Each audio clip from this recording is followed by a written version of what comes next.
स्तोत्र संहिता 1 संपूर्ण आणि नव्या करारामधून इफिसकारास पत्र अध्याय 6 1-9 स्तोत्र संहितेचा शास्त्रपाठ आपणासाठी बंधू सुधीर मोहन जाधव वाचतील आणि इफिसकारास पत्राचा शास्त्रपाठ आपणासाठी बंधू सुदेश वसंतराव कांबळे हा शास्त्रपाठ वाचतील. देवाच्या वचनाकडे यावेळेस आपण लक्ष देऊयात.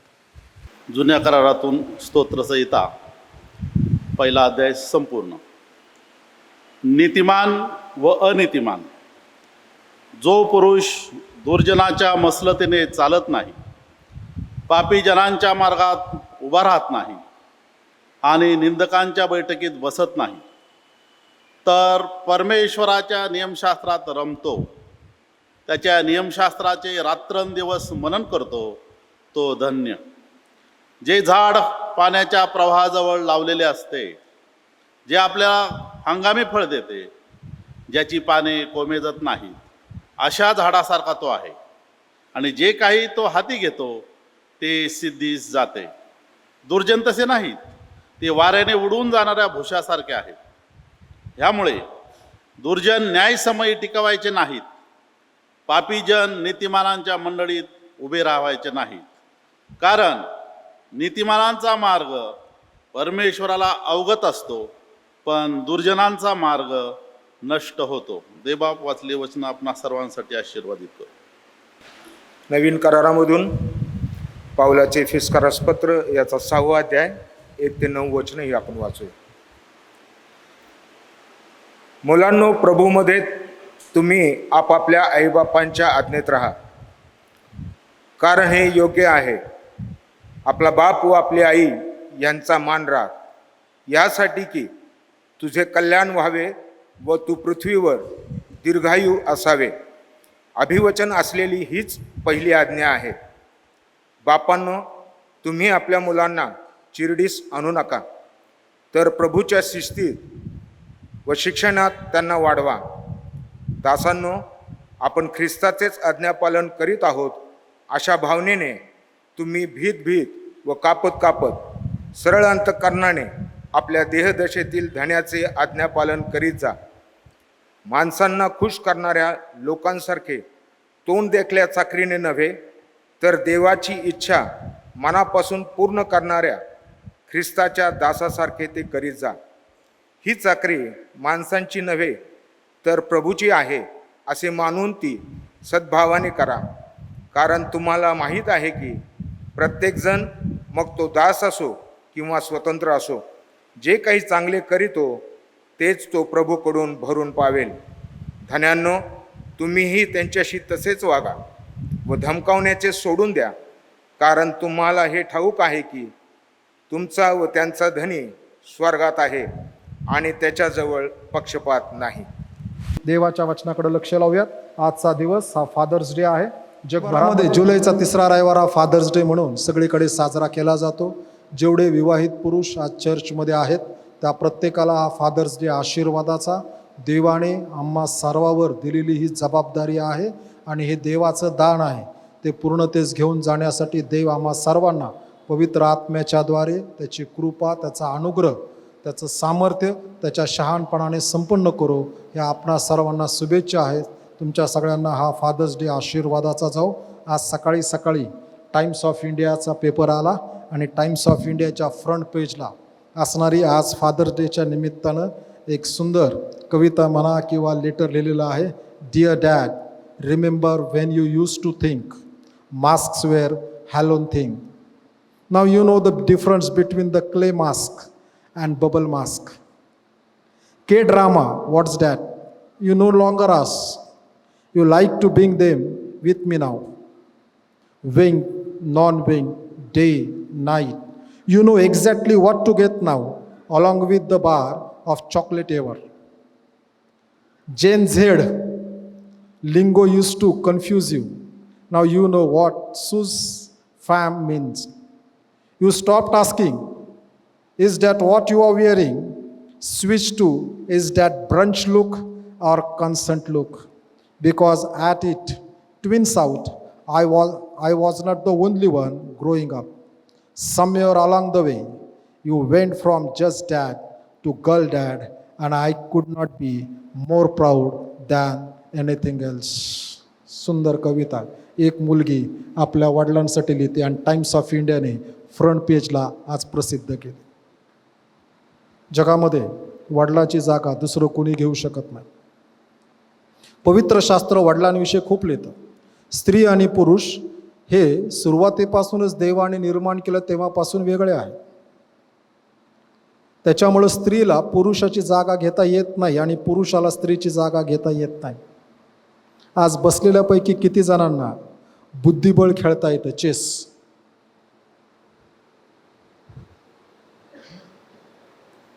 किती जणांना चेस खेळता येतं?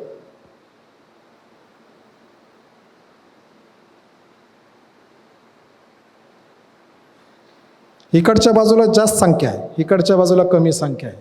कारण की चेस हा जो आहे हा विचाराचा खेळ आहे आणि विचार करण्याची जबाबदारी देव आणि पुरुषाला दिलेली आहे. चेसमध्ये जवळजवळ 50 जागतिक खेळपट्टू विजेते आहेत. 500 हे वेगळ्या ठिकाणी खेळतात आणि त्यामध्ये बोटावर मोजण्या इतक्या स्त्रिया आहेत, बाकी सगळी पुरुष मंडळी आहेत. भावनिक जीवन स्त्रियांकडे दिलेलं आहे, वैचारिक जीवन पुरुषाकडे दिलेलं आहे. आणि म्हणून पुरुष ज्यावेळेस विचार करतो त्यावेळेस पुरुषाच्या विचारसरणीमध्ये आणि स्त्रीच्या विचारसरणीमध्ये फरक आहे. पुरुष ज्यावेळेस विचार करतो त्यावेळेस तो ऑब्जेक्टिव्ह विचार करतो, स्त्री ज्यावेळेस विचार करते त्यावेळेस ती सब्जेक्टिव्ह होते. म्हणून आम्ही ज्यावेळेस पाहतो त्यावेळेस पुरुष सगळ्यांसाठी एकसारखे निर्णय घेऊ शकतो, स्त्री सगळ्यांसाठी एकसारखे निर्णय घेऊ शकत नाही. म्हणून यदा कदाचित ह्या सुनेला 2000ची साडी आणि त्या सुनेला 1500ची साडी होते, कारण की ते भावनिक गुंतवणूक आहे. यदा कदाचित ह्या नंदेला 2 लाखाचा हार, दुसऱ्या नंदेला 1 लाखाचा हार, कारण ती भावनिक गुंतवणूक आहे. जिथं जास्त भावना तिथं जास्त प्रेम. ही स्त्रियांच्या बाजूला आहे. पुरुषांच्या बाजूला होत असताना हे ऑब्जेक्टिव्ह थिंकिंग आहे, सब्जेक्टिव्ह थिंकिंग नाही आहे. म्हणून पुरुष देवाने असाच बनवलेला आहे. घरामध्ये असणाऱ्या पैशाचा विचार करण्याची जबाबदारी पुरुषाची आहे, स्त्रियांची नाही. जग सध्या उलट्या मार्गावरती चाललंय. जगामध्ये सगळ्यात जास्त पैशाविषयी, घरामध्ये सगळ्यात जास्त पैशाविषयी कोण बोलत असेल तर बहुतांश घरांमध्ये स्त्रिया पैशांविषयी बोलतात. जर एकाच कामाच्या स्त्रिया त्या ठिकाणी असेल, जर शिक्षिका सगळ्या जमल्या, सगळ्या नर्स जमल्या, तर त्यांचं एकच चर्चा असते की आता GR काय निघाला आणि नवीन पे कमिशन कधी बसणार आहे. पुरुषांकडं वास्तविक पाहता जेव्हा देवाने जबाबदारी दिली, म्हणून देवाने आदामाला सांगितलं होतं की आदामा, मी तुला बनवलेलं आहेस कारण की तू तुझ्या कुटुंबाची जबाबदारी व्हायला पाहिजे. हे कष्ट करून पैसे आणण्याची जबाबदारी आणि कुटुंबाचं पोट भरण्याची जबाबदारी तुझी आहे. सध्या जग उलटं चाललेलं आहे, कारण सैतानाने एदेन बागेमध्ये त्याचा प्रवेश करून दिला. ज्या ठिकाणी आदामाने निर्णय घेऊन फळ खायचं की नाही ठरवायचं होतं, त्या ठिकाणी स्त्रीने निर्णय घेतला, कारण की तिचा निर्णय भावनिक होता. आम्हालाही देवासारखं व्हायचंय. तिने फळ खाल्लं आणि आपल्या पतीला दिलं आणि तिथून सुरुवात झाली. उत्पत्तीच्या पुस्तकाच्या 2ऱ्या अध्यायामध्ये लिहित असताना लिहिलेलं आहे, जो पुरुष आहे तो देवाने निर्माण केलेली निर्मिती आहे, देवाच्या प्रतिरूपाचा बनवलेला आहे. स्त्री जी आहे, स्त्रीला बनवत असताना देवाने ज्या वेळेस बनवलेला आहे त्यावेळेस लिहिलेलं आहे, आदामानंतर बनवली, आदामासाठी बनवली, आदामापासून बनवली. आणि म्हणून ज्यावेळेस स्त्रीने फळ खाल्लं त्यावेळेस देवाने पहिलं स्त्रीला विचारलं नाही, आदामाला विचारलं, आदामा तू हे काय केलंस? कारण की देवाने आदामाला जबाबदारी दिली होती. आणि म्हणून कुठल्याही युगात जा, कुठल्याही काळात जा, 2000 वर्षापूर्वी जा किंवा आजच्या 2025 मध्ये पहा, किंवा ह्याच्यानंतर जर जग राहिले तर 3000च्या काळामध्ये किंवा 4000च्या 20वी सणामध्ये आम्ही गेलो, तरी प्रत्येक ठिकाणी बायबलच्या दृष्टिकोनातून घरामध्ये असणारा कुटुंब प्रमुख हा जो आहे हा पुरुषच आहे. ती जबाबदारी स्त्रीला घेता येत नाही, कारण की देवाने तिला पार्टनर म्हणून दिली. मेन जबाबदारी देवाने पुरुषावर दिलेली आहे. आणि असा जो पुरुष आहे, पुरुष आणि स्त्रियांमध्ये देवाने पुष्कळशा किंवा बरेच गोष्टी वेगवेगळ्या आहेत आणि त्या मान्य करणं गरजेचं आहे. अनेक वेळेस या गोष्टी घडत नाहीत. एकदा एक स्त्री पाळक साहेबांना येऊन भेटली आणि पाळक साहेबांना म्हणाली, पाळक साहेब, तुम्हाला माहीत नाही माझा जो पती आहे हा विश्वासणारा नाहीये, मी विश्वासणारी आहे. पाळक साहेब म्हणाले, मग काम काय? माझा अमुक गोष्ट आहे, याच्याविषयी थोडं मार्गदर्शन करताल का? पाळक साहेब म्हणले, बाई ग, तुला देवाने तुझा पती दिलेला आहे, तुझ्या पतीकडे जा, त्याच्याशी बोल, तो तुझा मार्गदर्शक होईल, तो तुला उत्तर देईल. परंतु ती म्हणाली, पाळक साहेब, तुम्हाला माहीत नाही मी आत्मिक आहे, तो आत्मिक नाही. पाळक साहेब म्हणले 2दा झाले सांगून मगाशी फक्त शब्द बदललाय, तू जाऊन पतीशी बोल. ती म्हणाली देव माझ्या पतीच्या द्वारे माझ्या संगती बोलू शकतो का? ते पाळक साहेब म्हणताना म्हणाले जर गाढवीच्या द्वारे देव पुरुषा संगती बोलू शकतो तर तुझ्या संगती तुझ्या नवऱ्याच्या द्वारे नेहमीच बोलू शकतो. आणि ती बाई तिथून बाहेर गेली आणि त्या पाळकाविषयी त्या शहरामध्ये सगळ्यांना सांगितलं, अजिबात आत्मिक सल्ला घेण्यासाठी या पाळकाकडे जाऊ नका, ह्याला आत्मिक आणि धार्मिक ह्या गोष्टी समजत नाही. आणि मग ते पाळक साहेब झाले. त्या पाळक साहेबांना त्या गोष्टीमुळं, त्या स्त्रीच्या वाक्यामुळं बरंच डॅमेज त्यांच्या त्या शहरामध्ये झालं. परंतु तरी लोक पाळक साहेबाचे ऐकायचे काही. आणि परंतु ही स्त्री बऱ्याच पाळकांकडे गेली, बऱ्याच लोकांकडे गेले, कुणी ह्या स्त्रीला मदत केली नाही. ऑलरेडी ह्या पाळकाचं नाव खराब केलं होतं म्हणून कुणी जवळ करा ना. आणि हे सगळं झाल्यानंतर मग त्या स्त्री एकदा पुन्हा 2-4 वर्षानंतर एका मीटिंगमध्ये त्याच पाळक साहेबांना भेटल्या. आणि त्या पाळक साहेब म्हणले, पाळक साहेब आता माझा प्रश्न आहे. पाळक साहेब म्हणले आता कोणासंगती प्रश्न आहे? ते म्हणाले आता नवऱ्यासंगती प्रश्न आहे. तुम्ही म्हणाले त्याप्रमाणे मी गेले आणि नंतर बऱ्याच ठिकाणी फिरले, काही झालं नाही. मग माझ्या नवऱ्याला जाऊन भेटले आणि त्यांना म्हणाले अमुक अमुक समस्येचं काय करायचं. त्यांनी माझ्या समस्येचं निरसन करून दिलं आणि मग तो आता आत्मिक झालाय आणि मी पण आत्मिक आहे. पाळक साहेब म्हणले आता प्रश्न काय? नाही, तो आता माझ्यापेक्षा जास्त आत्मिक झालेला आहे आणि हा माझा प्रश्न आहे. बहिणींनो, तुमचा नवरा किती आत्मिक आहे हे तुम्ही ठरवू शकत नाही. त्याची आत्मिकता जी आहे ना ती देवाने त्याला दिलेली आहे आणि त्याच्या संगती त्याने चालणं गरजेचं आहे. पुरुषाची विचारसरणी, स्त्रीची विचारसरणी वेगळी आहे. अवघ्या 5 महिन्याच्या मुलाला आणि मुलीला जर पिक्चर दाखवलं फोटोग्राफचं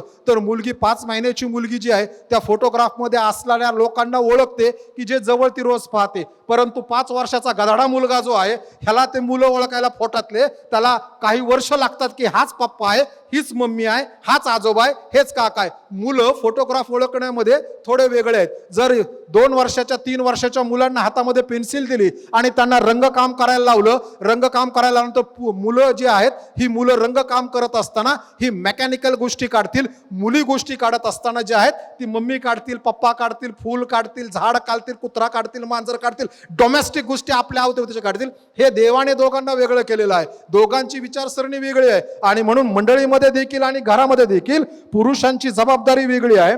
ज्या वेळेस आम्ही पाहतो त्यावेळेस ते पाहणं देवाने निर्माणित असं आहे. परंतु देवाने ह्या दोघांना वेगळं निर्माण केलं आणि संस्कृतीने त्यांच्यावरती पगडा टाकला आणि म्हणून ते खूपच वेगळे झालेले आहेत.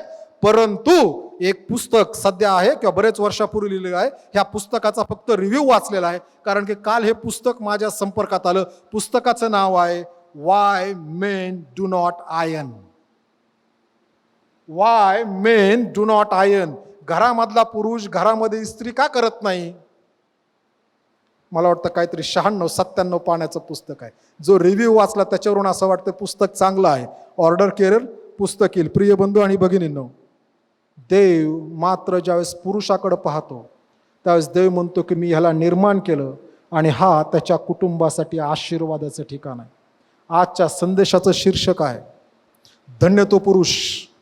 जर पुरुष धन्यवादित असेल तर घर आशीर्वादाचं आहे. जर पुरुष धन्यवादित नाही तर घर आशीर्वादाचं होऊ शकत नाही. पुरुषावरती देवाने कुटुंबाची जबाबदारी दिलेली आहे. पवित्र शास्त्रामध्ये देवाने सांगताना सांगितलं की 20 वर्षाच्या पुढचे जे त्या सगळ्यांची गणती करा. पुरुषांची 20 वर्षाच्या खाली त्यांना पुरुष देवाने नेमस्त केलं. आम्ही ज्यावेळेस पाहतो त्यावेळेस ह्याकडे आल्यानंतर स्तोत्रसंहिता पहिलं जे आहे याच्यामध्ये 3 महत्त्वपूर्ण धागे आहेत. पहिला धागा जो आहे तो आहे आशीर्वादित कोण आहे.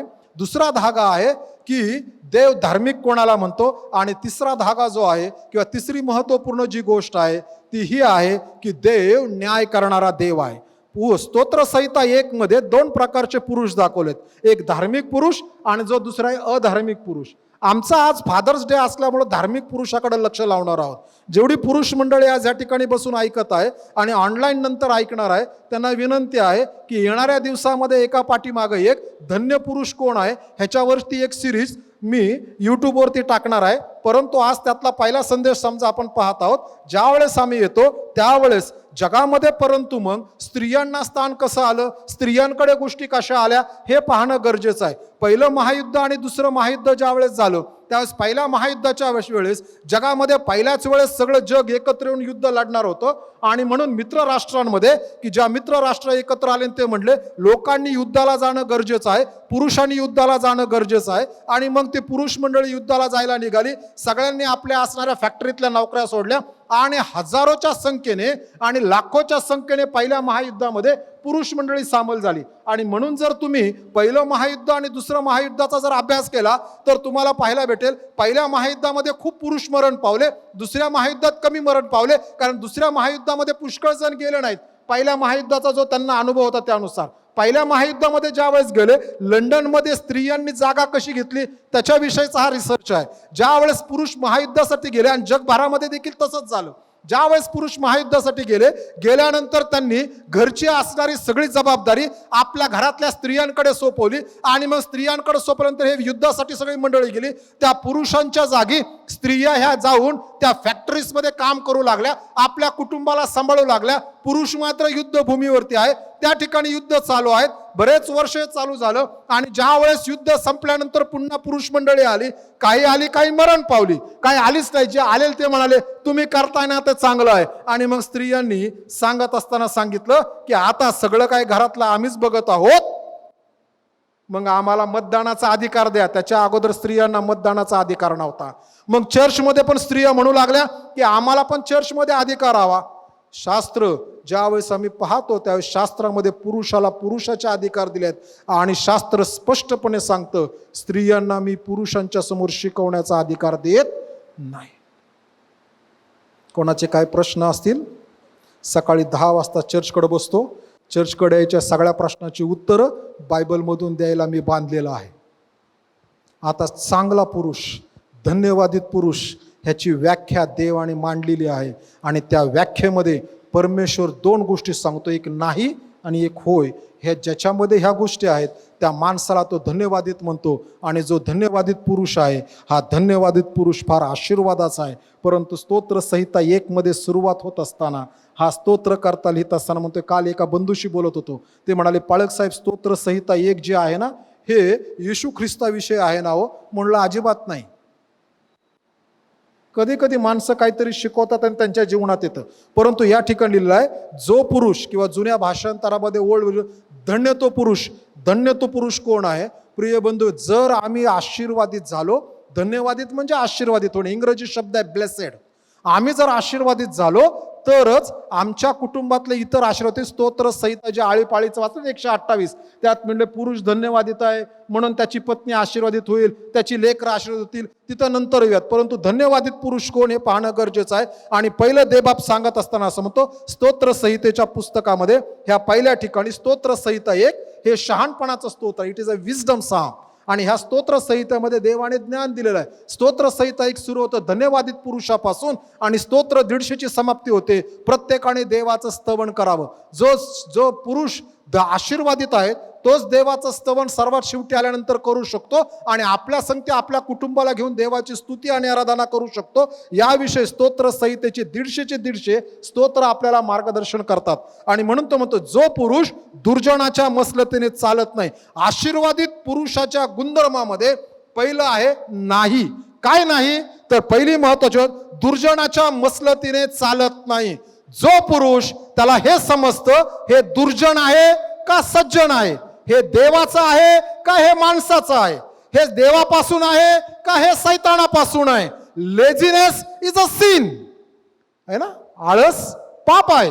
बरोबर आहे ना, शास्त्र सांगतं नीतिसूरच्या पुस्तकामध्ये सारखं आळस पाप आहे, आळस पाप आहे, आळस पाप आहे. परंतु अनएम्प्लॉयमेंट हे सैतानिक आहे, सैतानाचा आहे अनएम्प्लॉयमेंट. आणि म्हणून ज्यांना ज्यांना एम्प्लॉयमेंट उभा करता येते त्या लोकांनी देवाच्या राज्याचे भागीदार म्हणून एम्प्लॉयमेंट उभा करून लोकांना एम्प्लॉयमेंट देणं गरजेचं आहे. दुर्जनाच्या मसलतीने चालत नाही. आम्हाला हे समजायला पाहिजे येत असणारी व्यक्ती, येत असणारा सल्ला, येत असणारे विचार हे देवाचे आहेत का सैतानाचे आहेत. प्रिय बंधू भगिनींनो, उपवास होऊ देऊ नका किंवा स्वतःला फसवून घेऊ नका. अनेक वेळेस सैतान देखील बायबल मधून बोलतो. येशू संगती बोलला ना टाक उडी. बायबलमध्ये असं लिहिलेलं आहे तू जर उडी टाकली तर माझे देव त्याला झेलून धरतील. आणि येशू म्हणतो शास्त्रात असं लिहिलेलं आहे तू आपला देव परमेश्वराची परीक्षा पाहू नकोस. आम्हाला हे माहित पाहिजे की आमच्या संगती बायबल मधून कोण बोलतोय. आमचा सल्ला जो आहे तो देवाचा आहे का सैतानाचा आहे, आमचा सल्ला दुर्जनाचा आहे का सज्जनाचा आहे, ह्याची ओळख असणारा माणूस. प्रिय बंधू भगिनींनो, मग दुर्जनाचा सल्ला आणि आध्यात्मिक माणसाचा सल्ला किंवा सज्जनाचा सल्ला ओळखायचा कसा? आम्ही आत्मिक आहोत. आत्मिक माणसाने आत्मिक गोष्टी केल्या पाहिजेत. परवा दिवशी चर्चमधल्या आणखीन एका भावाशी बोलत ते सांगतो, पाळक साहेब असं आहे, मी सांगितलं हे रेग्युलर नाही, हे आत्मिक आहे. कारण की आत्मिक युद्धामध्ये आम्ही आहोत. आम्ही ज्यावेळेस पाहतो त्यावेळेस आम्ही हा विचार केला पाहिजे, मी जी गोष्ट करत आहे, मला जे सांगितलं जात आहे, माझ्या पुढे जे मांडलं जात आहे, सध्याचं जग मांडतं एक, विचार वेगळे असतात. घडती गोष्ट एक, त्याच्या पाठीमागची पार्श्वभूमी निराळी असते. आणि म्हणून आम्ही हे पाहायला पाहिजे की बाबा हे दुर्जनाचं आहे का सज्जनाचं आहे. मग दुर्जनाचं जर असेल तर ते कधी प्रत्यास येणार नाही. कधी कधी कोणी येऊन सांगेल, ब्रदर काळजी करू नका, तुमच्या जीवनात असं घडणार आहे.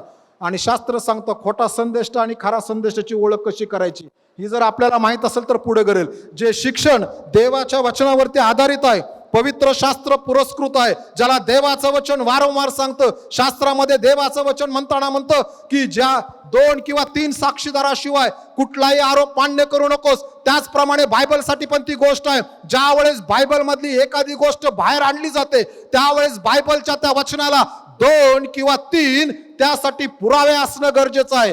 एका पुराव्यावर होणार नाही. कारण की शास्त्र आम्हाला सांगतं की त्यालाही तोच नियम आहे. आणि देव बायबलमध्ये त्याने सांगितलेल्या गोष्टीला 2-2, 3-3 पुरावे दिल्याशिवाय गोष्टी प्रत्ययास घेऊन जात नाही. आणि म्हणून आम्ही शोधायला पाहिजे आम्ही जे करतो ते बरोबर आहे का.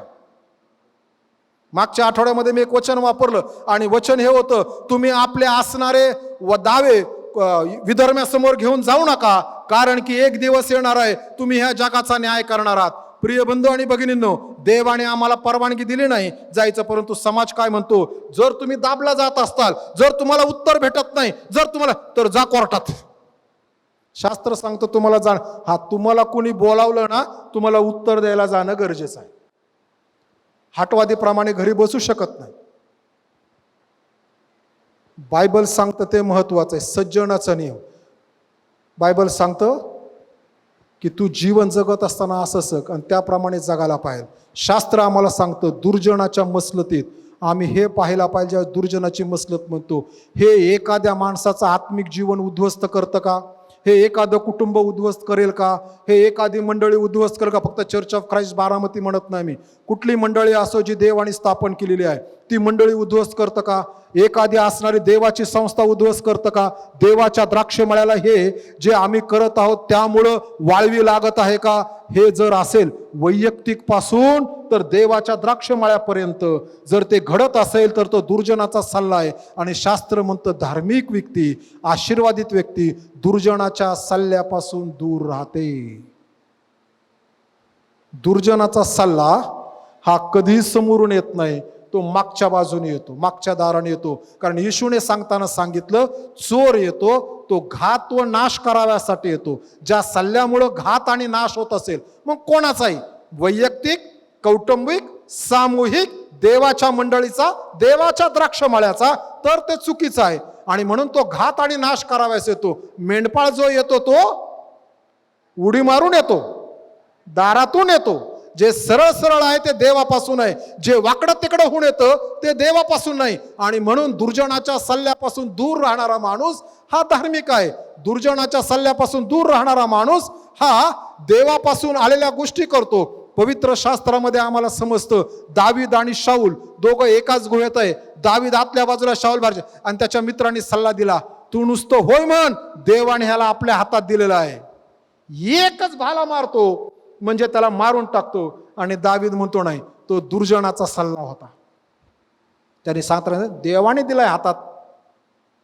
देवाच्या नावाने बरंच काय उलटापालट जगामध्ये सध्या होत आहे. देवाने सांगितलं नाही तरी लोक म्हणतात देवाने सांगितलेलं आहे. प्रिय बंधू भगिनींनो, साधा विश्वास ठेवा. जर माझ्याविषयी सांगायचं ना तर देवाने मला सांगायला पाहिजे.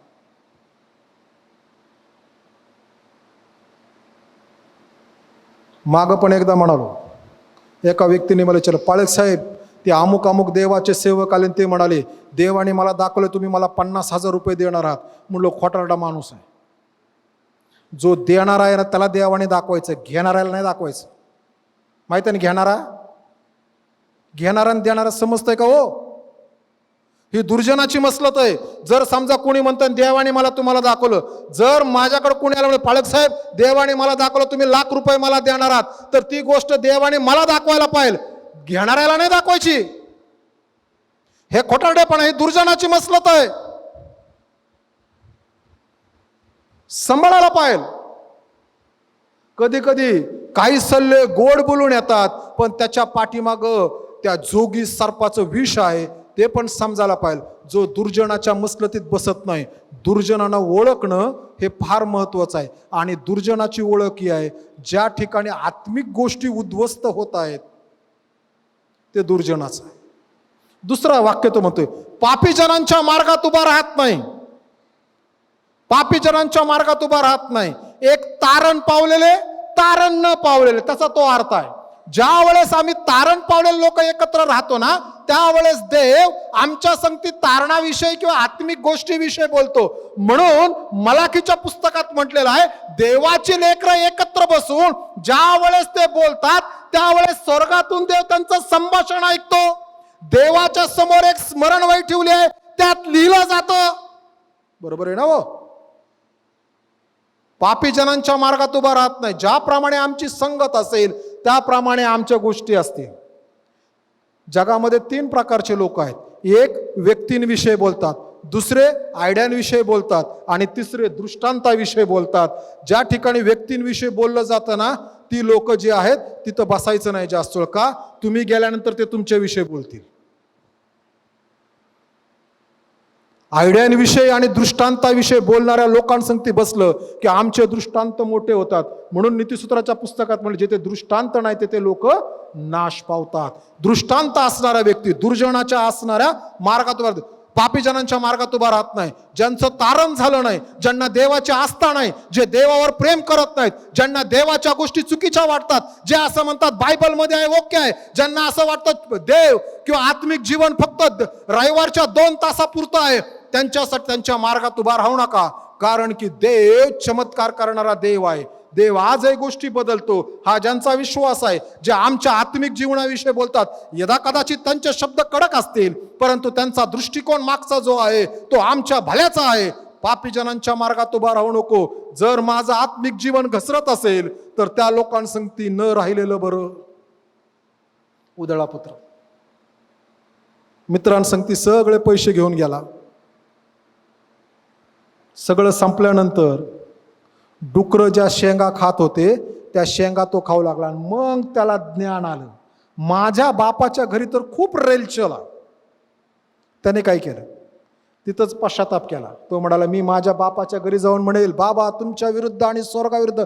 तिथंच पश्चातापाची व्याख्या मनामध्ये जन्माला घातली, अंतकरणात आली आणि तिथून पुढे प्रवास झाला. आणि वडील त्याची वाट पाहत उभे होते. प्रिय बंधू आणि भगिनींनो, पापी जनांच्या मार्गात न उभा राहणं ही चांगली गोष्ट आहे. ज्यावेळेस आम्हाला समजतं की माझं वैयक्तिक जीवन, कौटुंबिक जीवन, सामाजिक जीवन, मंडळीचं जीवन, माझ्या संस्थेचं जीवन, देवाच्या द्राक्षमाळ्याचं जीवन ह्या गोष्टीमुळे उद्ध्वस्त होणार आहे, त्यावेळेस तिथं उभं राहायचं नाही. कारण की आम्ही ज्यावेळेस उभा राहतो त्यावेळेस कळत न कळत आमचं अप्रुव्हल तिथं असतं. आणि म्हणून ते आम्ही करून सर्वात पहिलं महत्त्वाचं गोष्ट, माझं वैयक्तिक आत्मिक जीवन. तिसरा शब्द आहे, निंदकाच्या बैठकीत बसत नाही.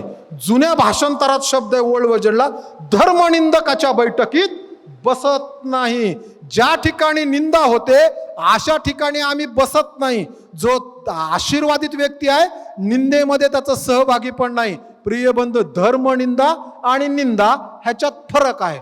निंदा म्हणजे एखाद्या माणसाविषयी केलेली निंदा, आणि धर्मनिंदा म्हणजे ज्या ठिकाणी देवाचं गौरव न होता स्वकेंद्रित गौरव होतं त्या ठिकाणी, किंवा सैतानाचं गौरव केलं जातं. देवाच्या दृष्टिकोनापेक्षा सैतानाच्या दृष्टिकोनाला महत्त्व दिलं जातं. बायबलमध्ये लिहिलं ते ठीक आहे, परंतु हाच पॅटर्न आता फॉलो केला पाहिजे. हा जी आहे ही धर्मनिंदा आहे. जिथं बायबल नाकारलं जातं, जिथं जिवंत देवाच्या पुत्राला नाकारलं जातं, जिथं जिवंत देव ज्याने आकाश आणि पृथ्वी निर्माण केली, ज्याने आपला एकुलता एक पुत्र ह्या जगामध्ये मनुष्याच्या तारणासाठी पाठवला, त्या देवाला नाकारलं जातं. आणि तिसरी त्रैक्यातली व्यक्ती ज्या ठिकाणी पवित्र आत्म्याच्या कामाला आणि पवित्र आत्म्याच्या सेवेला, ज्या ठिकाणी माणसाची किंवा सैतानाची सेवा म्हणून सांगितलं जातं, ते जे आहे ना, ही जी आहे ती धर्मनिंदा आहे. आणि म्हणून आम्ही सावध असायला हवं की आम्ही कुठलं बसतो, काय बोलतो, किती बोलतो.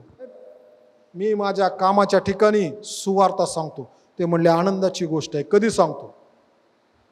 पाळक साहेब, कामाला गेलो की मी सुवार्ता सांगतो. ते म्हणाले तू चोरी करतो. म्हणले कोणाची? ज्या मालकाने तुला कामाला ठेवलं त्याने 8 तासासाठी ठेवलंय, तिथं मालकाचं काम करायचं, मालकाची वेळ तू चुरली. तू तिथं सुवार्ता तोंडाने सांगू शकत नाही, तुझ्या कृतीतून सुवार्ता दिसायला पाहिजे. लोकांनी तुला विचारलं पाहिजे, नाहीतर मी तोंडाने भरभरून सांगतो देव प्रीती आहे, देव कृपाळू आहे, देव दयाळू आहे. ज्यावेळेस प्रीती, दया आणि कृपा करायची वेळ येते त्यावेळेस आम्ही बघतो गाडीची चावी कुठे गेलं, पण आता इथं काय करता येत नाही. धर्मनिंदकाच्या बैठकीत बसत नाही. ज्या ठिकाणी धर्माची निंदा, माणसाची निंदा आहे, कारण की निंदा हे पाप आहे.